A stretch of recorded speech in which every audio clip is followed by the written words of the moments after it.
வணக்கம், welcome to மகள் YouTube channel. இன்றைக்கி நம்ம பார்க்க போகிறது ஒரு ஹெல்த்தி சப்பாத்தி. சரிங்களா, ஸ்டஃப்டு சப்பாத்தி. அது என்ன காய் வச்சுன்னா ப்ரக்கோலி. இது ரொம்ப ரொம்ப ஹெல்த்தியான ஒரு காய். இதை எப்படி செய்யலான்னு பார்க்கலாம் வாங்க. இன்றைக்கி நம்ம ப்ரக்கோலி வச்சு சப்பாத்தி செய்ய போகிறோம். சரிங்களா, ப்ரக்கோலி ஸ்டஃப்டு சப்பாத்தி எப்படி செய்யலான்னு பார்க்கலாம் வாங்க. ஃபஸ்ட்டு இப்போ ப்ரக்கோலியை துண்டு துண்டாக நம்ம இது மாதிரி கட் பண்ணிக்கணும். சரிங்களா, இப்போது நல்லா தண்ணி கொதிக்குது. இந்த சமயத்தில் கொஞ்சோண்டு மஞ்சத்தூள், கொஞ்சோண்டு கல் உப்பு போட்டுக்கிறோம். போட்டுட்டு இந்த ப்ரக்கோலியை அதில் அப்படியே போட்டுறோம். சரிங்களா, இதை போட்டுட்டு நம்ம ஆஃப் பண்ணிடுறோம். ஸ்டவ்வை ஆஃப் பண்ணிடுறோம். ஒரு 5 மினிட்ஸ் கழிச்சு அதுலேருந்து வெளில எடுத்துடலாம். ஸ்டவ்வை ஆஃப் பண்ணிவிட்டேன். இப்போ மூடி வச்சிடலாம். இப்போது 5 மினிட்ஸ் ஆகிடுச்சு. இப்போ நம்ம இந்த ப்ரக்கோலியை நம்ம ஃபில்டர் பண்ணிக்கலாம்.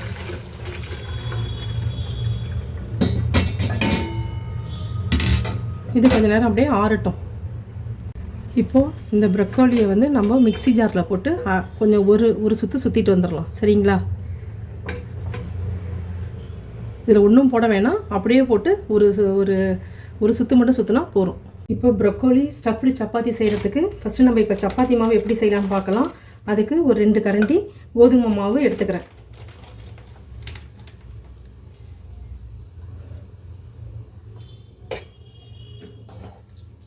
இதில் சால்ட்டு கொஞ்சமாக,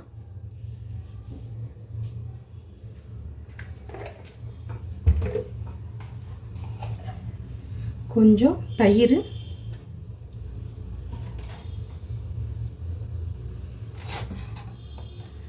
கொஞ்சம் எண்ணெய்.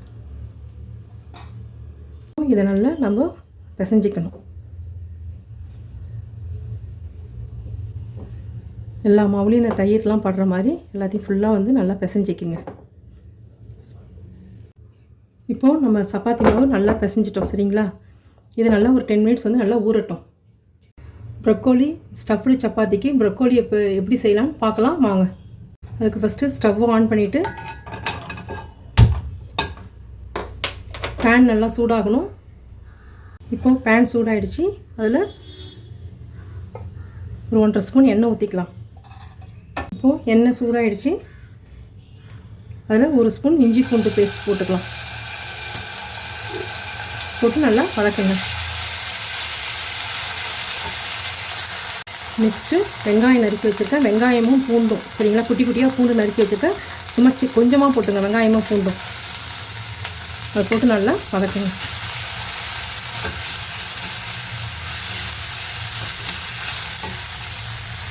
இதில் கொஞ்சோண்டு சால்ட்டு சேர்த்துங்க. தக்காளியை நறுக்கி வச்சுருக்கேன் குட்டி குட்டியாக, அதையும் சேர்த்துக்கலாம். சேர்த்துட்டு இதையும் நல்லா மிக்ஸ் பண்ணிக்கலாம்.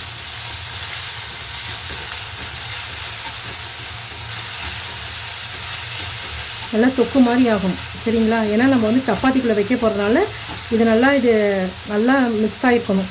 கிரேவி தொக்கு மாதிரி ஆகிருக்கணும். நல்லா வதங்கட்டும். இப்போ நல்லா வதங்கிடுச்சு வெங்காயமும் தக்காளியும். இந்த ஸ்டேஜில் நம்ம அரைச்சி வச்சுருக்கோம்ல ப்ரக்கோலி, அதை நம்ம சேர்க்க போகிறோம்.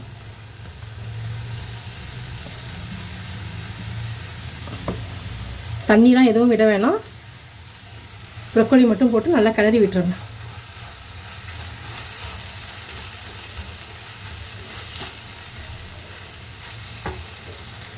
ப்ரக்கோலியையும் நல்லா போட்டு வதக்கியாச்சு. இதில் ஒரு கொஞ்சமாக மஞ்சத்தூள், உங்களுக்கு காரத்துக்கு தகுந்த மாதிரி காரப்பொடி, வெறும் தனி மிளகாத்தூள். நெக்ஸ்ட்டு கரம் மசாலா கொஞ்சோண்டு,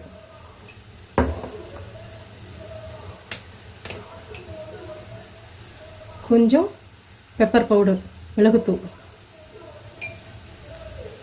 இதையும் நல்லா சேர்த்து நல்லா கிளறி விட்டுங்க. இதில் தண்ணிலாம் எதுவும் விடக்கூடாது. ஆல்ரெடி நம்ம உப்பு சேர்த்துருக்கோம். சப்போஸ் உப்பு வேணுன்னா மட்டும் டேஸ்ட் பண்ணிவிட்டு போட்டுங்க. இதை நம்ம இப்போ மூடி வச்சிடலாம். தண்ணி கிண்ணி எதுவும் விடக்கூடாது. இப்போ மூடி வச்சாச்சு. சரிங்களா, ஒரு 5 மினிட்ஸ் இல்லை 10 மினிட்ஸ் நல்ல கிரேவி ஆகணும். நல்லா தொக்கு மாதிரி வரணும். தண்ணி கிண்ணி எதுவும் விடக்கூடாது. இப்போது ப்ரொக்கோலி, வெங்காயம், தக்காளி எல்லாமே நல்லா வெந்துருச்சு. இப்போ நம்ம தண்ணி கிண்ணி எதுவும் விட வேணாம். இப்போ நல்லா தொக்கு மாதிரி ஆயிடுச்சு. சரிங்களா? இதுக்கு இந்த ஸ்டேஜில் நம்ம ஆஃப் பண்ணிக்கலாம். இப்போது ஸ்டஃப்டு சப்பாத்தி எப்படி செய்யலான்னு பார்க்கலாம். இப்போது சப்பாத்தி மாவு ஒரு 10 நிமிஷத்துக்கு முன்னாடி நம்ம நல்லா உருட்டு இது பண்ணி வச்சுட்டோம், பிசைஞ்சு வச்சுட்டோம். இது எவ்வளோ சாஃப்டாக இருக்குது பாருங்கள். இப்போது இதை எப்படி போடலான்னு பார்க்கலாம் வாங்க. இப்போது மாவை நம்ம வந்து கையாலே இப்படி தட்டிட்டு இதில் வந்து நல்லா உருண்டையாக இது அந்த ப்ரொக்கோலி எடுத்து ஸ்டஃப் பண்ண போகிறோம். இப்போ இதை அப்படியே உருட்டிக்க போகிறோம். இப்போ இது மாதிரி உள்ளே வச்சு அந்த ப்ரொக்கோலி வச்சு நல்லா நம்ம ஸ்டஃப் பண்ணிட்டோம். இதை வந்து லைட்டாக இப்போது நம்ம தேய்க்க போகிறோம். இப்போது நம்ம மாவில் தொட்டு இப்போ நம்ம லைட்டாக ரொம்ப சாஃப்டாக திரட்டணும்.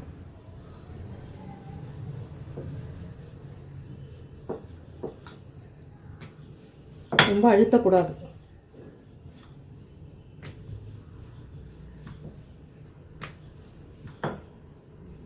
இப்போது நம்ம திரட்டிட்டோம்.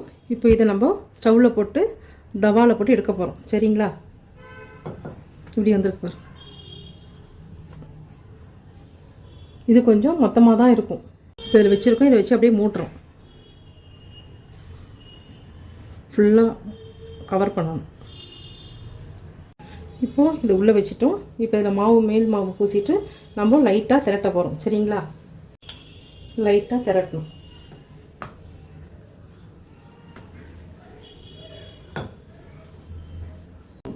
இப்போது நல்லா திரட்டிட்டோம். சரிங்களா? இப்போ இதை நம்ம தோசைக்கல்லில் போட்டு எடுத்துடலாம். கேஸ் பற்ற வச்சுட்டு தோசைக்கல் வச்சாச்சு. நல்லா சூடாகிடுச்சு. இதில் சும்மா லைட்டாக எண்ணெய் விட்டு இது போடுறோம். சரிங்களா? கொஞ்சம் சிம்லே வச்சுக்கோங்க. நல்ல ஒரு பக்கம் வேகட்டும். ரொம்ப ரொம்ப ஹெல்த்தியான ஒரு வெஜிடபிள்னால் அது ப்ரொக்கோலி. அதை வந்து பசங்களுக்கெல்லாம், சின்ன பிள்ளைங்களுக்குலாம் அவ்வளோ பிடிக்காது. அதனால் நீங்கள் இந்த மெத்தட்லாம் செஞ்சு கொடுத்தா உங்களுக்கு எந்த காய்கறியும் தெரியாது. அதனால் அவங்க சாப்பிட்ருவாங்க. சரிங்களா? இது ரொம்ப ரொம்ப டேஸ்ட்டாக இருக்கும். இது ஹார்ட் ப்ராப்ளம், சுகர் இருக்கிறவங்க, வெயிட் லாஸ்க்காக எல்லாத்துக்குமே இது மாதிரி செஞ்சு சாப்பிட்லாம். ரொம்ப ரொம்ப நல்லது. நம்ம ஆஃபீஸ்க்கு, ஸ்கூலுக்கெலாம் போகும்போது இது மாதிரி செஞ்சு எடுத்துகிட்டு போகலாம். இப்போது சப்பாத்தி, ப்ரொக்கோலி ஸ்டஃப்டு சப்பாத்தி நமக்கு ரெடி ஆயிடுச்சு. இப்போ சுட சுட stuffed chapati, broccoli stuffed chapati ready ஆகிடுச்சு. சரிங்களா? இதுக்கு நம்ம சைட் டிஷ் வந்து நம்ம இன்றைக்கி கெட்டி தயிர் தான் வச்சுக்க போகிறோம். தயிர் ரொம்ப டேஸ்ட்டாக இருக்கும். இது தொட்டு சாப்பிட்டா எங்கள் வீட்டில் ட்ரை பண்ணி பாருங்கள். பிடிச்சிருந்தா லைக் பண்ணுங்கள், ஷேர் பண்ணுங்கள், கமெண்ட் பண்ணுங்கள். தேங்க்யூ.